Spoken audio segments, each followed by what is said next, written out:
Եթերում CBC FM-ի նորությունների թողարկումն է, խոսափողը մոտ է Նիգար Ջամալը։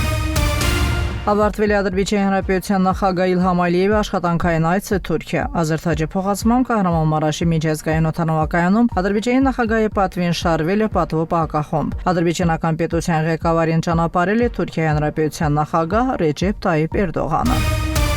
Իսրայելի և Իրանի միջև բախումների կապակցությամբ շարունակվում է ադրբեջանի քաղաքացիների և օտարերկրացիների կողմից Իրանի տարածքը լքելու գործընթացը Ադրբեջանի արտաքին գործերի նախարարության Իրանում Ադրբեջանի դեսպանատան Թավրիզում հպատոսության կողմից ստացված հարցումների հիման վրա։ Այս մասին հայտարարել է Ադրբեջանի արտաքին գործերի նախարարության մամուլի քարտուղար Այխան Հաջազադեն։ Այսօրվա տվյալներով Ադրբեջանի ավելի քան 600 քաղաքացի դիմել է սահմանը հատելու համար, եւ նրանցից 180-ն արդեն մուտք են գործել Ադրբեջանի տարածք։ Մինչ օրս 77 երկրների ստացված հարցումները քննարկվում են համապատասխան կարգով եւ ստեղծվում են պայմաններ այդ երկրների քաղաքացիների կողմից սահմանը հատելու համար։ Ռուսաստանի, Մեծ Բրիտանիայի, Կանադայի, Իտալիայի արտաքին գործերի նախարարները, ինչպես նաեւ բազմաթիվ այլ երկրներ տարբեր մակարդակներով խորը երախտագիտություն են հայտնել Ադրբեջանին աջակցության համար, ընդգծել է արտգործնախարարության ներկայացուցիչը։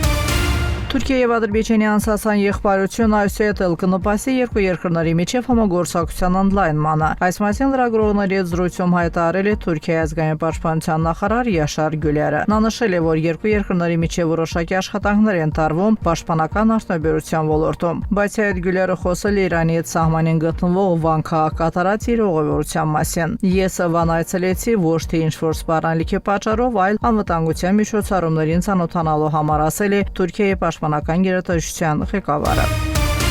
Լաչինի միջազգային օդանավակայանը ժամանել Ադրբեջանում հավատարմագրված դիվանագետների պատվիրակությունը, որի թվում են ռազմական կցորդների և միջազգային կազմակերպությունների ղեկավարներ։ Դիվանագիտական կորպուսի ներկայացուցիչներով ինքնաթիռ օդանավակայանում վարիչք է կատարել առավոտյան։ Ճանապարհորդության շրջանակներում դիվանագետներն ու ռազմական կցորդները հնարավորություն են ունեցել անմիջականորեն ծանոթանալ Լաչինում իրականացվող վերականգնողական աշխատանքներին, ինչպես նաև զննել Լաչինի շրջանում կառուցված նոր միջազգային օդանավակայանը։ Էկոնոմիկայի նախարար Միքայել Ջաբարովը հանդիպել է Հյուսիսային Մակեդոնիայի Հանրապետության ասամբլեայի նախագահ Աֆրիմ Հաշիի հետ։ Նախարարության հաղորդագրության համաձայն հանդիպման ժամանակ ընդգծվել է, որ Ադրբեջանը մեծ նշանակություն է տալիս Հյուսիսային Մակեդոնիայի հետ տնտեսական գործընկերության ամրապնդմանը։ Նշվել է, որ այս տարվա հունվար-ապրիլին երկու երկրների միջև առևտրաշրջանառության ծավալը նախորդ տարվա նույն ժամանակահատվածի համեմատ աճել է ավելի քան 27%-ով։ Միևնույն ժամանակ համատեղ ջանքերի ամրապնդումը կարող է նպաստել փոխադարձ առևտրի ավելի մեծ աճին։ Տեղեկատվություն է տրամադրվել Ադրբեջանում գործարար եւ ներդրումային հնարավորությունների վերաբերյալ։ Հյուսիսային Մակեդոնիայի գործարարները հրավիրվել են ակտիվ համագործակցության։ Կողմերը դիտարկել են համագործակցության հեռանկարներ այնպիսի ոլորտներում, ինչպիսիք են էներգետիկան, միջին միջանցքը, փոքր եւ միջին բիզնեսը, դեղագործությունը եւ այլն։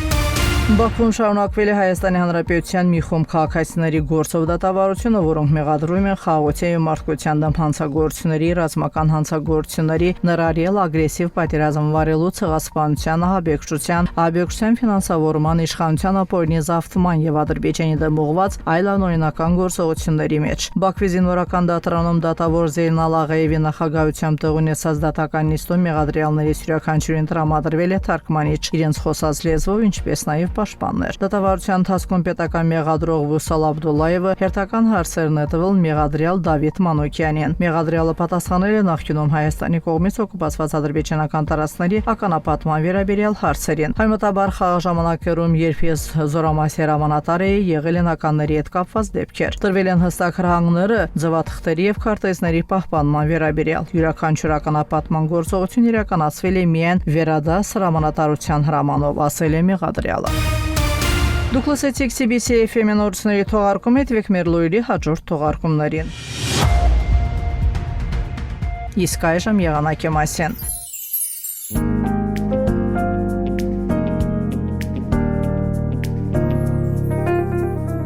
Բաքվում եւ Ավշորոնի թերակղզում սպասում է փոփոխական անպամատություն, հիմնականում առանց ստեղումների եղանակ, քամին հարավ-արևելյան։ Օդի ջերմաստիճանը գիշերը կկազմի 19-21 աստիճան, ցերեկը 25-28 աստիճան տաքություն։ Ադրբեջանի մարզերում սպասում է հիմնականում առանց ստեղումների եղանակ, գիշերը որոշ լեռնային շրջաններում կդիտվի մառախող։ Օդի ջերմաստիճանը գիշերը կկազմի 18-23, ցերեկը 30-35 աստիճան, լեռներում գիշերը 5-10 աստիճան, ցերեկը 13-18 աստիճան տաքություն։ Շուշայում, Խոջալույում, Խարժավենդում, Խանքենդիում սպասում է 25-30, Աղդամում Ֆիզուլիում 27-31, Ջեբրայիլում, Զանգիլանում, Գուբաթլիում 20-27, Լաչինի Մևքելբաջարում 21-29 աստիճան տաքություն։